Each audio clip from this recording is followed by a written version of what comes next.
써니재미 배정선 선생님입니다. 오늘은 쓰기 53번 문제 한번 연습해 볼게요.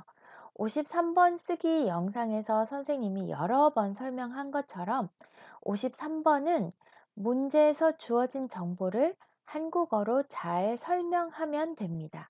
여러분이 어떤 내용을 구성할 필요는 없고요. 문제에서 제공하는 정보를 빼먹지 말고 차근차근 설명하는 것이 중요합니다. 그리고 선생님이 늘 이야기하지만 첫 번째 문장에서는 어디에서 누구를 대상으로 무엇에 대하여 조사하였는지 그것을 다 쓰는 것이 중요해요. 자, 그러면 전체적으로 문제 한번 살펴보겠습니다. 다음을 참고하여 요일에 따른 통화량의 변화에 대한 글을 200자에서 300자로 쓰시오 했어요. 근데 200자에서 300자라고 되어 있기 때문에 아무리 못해도 200자는 쓰라는 얘기죠. 그래서 여러분들이 200자를 썼을 때 하고 200자보다 적게 썼을 때 점수 차이가 조금 있습니다. 그래서 200자를 넘기도록 연습하는 거 중요합니다. 보니까요. 일단 조사는 한국통신에서 했고 그리고 대상은 나와 있지 않습니다. 그럼 주제가 요거죠. 자, 그럼 첫 번째 문장은 조사 기관에서 누구를 대상으로 무엇에 대하여 조사하였다 하면 어떻게 되나요? 한국통신에서 요일에 따른 통화량의 변화에 대하여 조사하였다. 이렇게 첫 번째 문장이 시작되면 좋습니다. 53번은 말하기로 연습하면 굉장히 도움이 됩니다, 여러분. 자, 그러면 일단 첫 번째 문장 그렇게 만들고요. 2010년, 2020년 보니까 토요일, 일요일, 금요일, 금요일, 토요일, 일요일 요 순서가 조금 차이가 있네요. 그죠? 통화량에 따라서 통화량이 차이가 있습니다. 그러면 여기에서 여기로 넘어갈 때 다르니까요. 이와 달리 또는 이와 다르게 요런 말 써주면서 2020년을 시작하면 되죠. 2010년은, 2010년에는, 2010년의 경우 다 괜찮습니다. 토요일이 50% 요거는 그대로 읽으면 되죠. 이와 달리 또는 이와 다르게 2020년에는 2020년의 경우 쭉쭉쭉 읽으면 됩니다. 그 다음에 요거를 설명하고 나서 이제 1번 2010년, 2번 2020년 그 다음에 원인을 해야 되잖아요. 그러면 이러한 변화의 원인은 이렇게 쓰는 거죠. 이러한 변화의 원인은 첫째, 둘째 해도 되고 우선 다음으로 해도 됩니다. 그리고 요 정착과 해서 그냥 하나로 만들어 버려도 괜찮죠. 그 다음에 이걸 이제 3번으로 쓰겠죠. 네 번째 과제를 쓸 때는 이렇게 볼 때, 이런 필요한 것이 과제이다. 이렇게 써도 되고요. 이렇게 볼 때, 뚜루루루 필요한 것이 과제이다. 이렇게 써도 되고, 이렇게 볼 때, 앞으로의 과제는 요렇게 시작을 해서 생활 방식에 맞는 통신 요금제 개발이 필요하다. 이렇게 해도 괜찮겠습니다. 일단 요렇게 메모를 한번 해보고요. 여러분들이 한번 속으로 천천히 문장을 말해 보세요.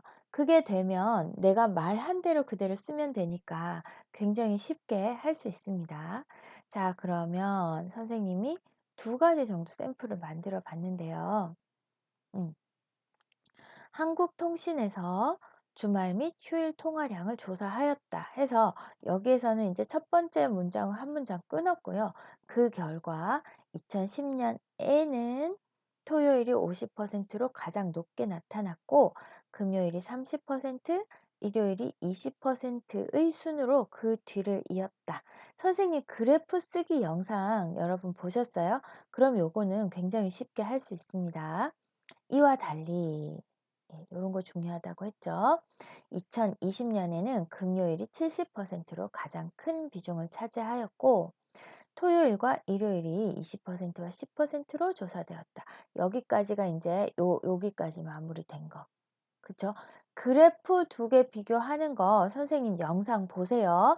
요 위에 링크 올려놓을 테니까 그래프 쓰는 게 너무 어려워 하는 친구들은 선생님 영상 보세요. 정말 쉽게 쓸 수 있을 겁니다. 그 다음 이러한 원인은 첫째 주 5일 근무제의 정착과 일요일 약속을 피하는 현상이 증가한 것 때문이다. 첫째 없어야 되겠네요. 네, 두 개를 묶었으니까. 이렇게 볼 때 사람들의 생활 방식에 맞는 통신 요금제 개발이 필요하다. 요 정도 쓰면 254자 정도 됩니다. 여기 첫째를 넣었으니까 근무제 정착 이렇게 쉼표하고 여기에다가 둘째 이렇게 써도 돼요. 그쵸? 그럼 또 글자 수가 조금 늘어나겠죠? 자, 요거는 조금 쉽게 쓴 겁니다, 여러분. 그러면 그 다음에 조금 더 어렵게 썼을 때 어떻게 쓸 수 있는지 볼게요. 한국통신에서 주말 및 휴일 통화량을 조사한 결과 한 문장으로 이었죠. 2010년과 2020년은 큰 차이가 있었다. 2010년의 경우 토요일이 50%, 금요일 30%, 일요일 20%로 토요일이 절반을 차지하였으나 네, 여기에는 이와는 달리 말고 뭐뭐 은하로 연결을 해봤어요. 2020년에는 금요일이 70%로 상당한 비중을 차지하고 토요일과 일요일은 20%, 10%에 불과하였다. 이러한 원인은 주 5일 근무제의 정착과 더불어 이렇게 두 가지가 있을 땐 이렇게 쓸 수도 있다는 거. 요 정도면 여러분 굉장한 고급 쓰기예요. 일요일 약속을 피하는 현상이 증가하기 때문인 것으로 나타났다. 이런 현상에 근거하여 사용자의 생활 방식에 맞는 통신 요금제가 개발될 필요가 있다. 이런 것도 굉장히 좋은 표현이죠.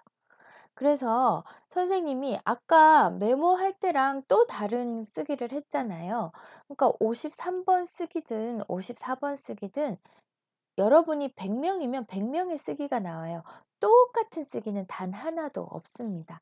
그러니까 이게 정답이다라는 게 아니고 다양한 표현을 연습하는 것이 굉장히 중요해요. 선생님 앞에 메모했던 거대로 한번 써보기도 하고 요것도 따라 써보고 그 다음에 여러분들이 또 여러분의 문장으로 한번 써보고 하면서 점점 연습을 하다 보면 어느 순간 53번은 5분 만에 다 쓸 수 있게 될 거예요. 그러니까 너무 걱정하지 마시고 그래프 어렵다는 친구들 선생님 그래프 쓰기 영상 꼭 확인하시고요. 오늘 선생님 영상 도움이 됐다면 구독, 좋아요, 알림 설정 눌러주세요. 그리고 일요일에 있는 79회 토픽 시험 치는 친구들 좋은 결과 있기를 바라겠습니다. 오늘도 수고 많았어요, 여러분. 안녕.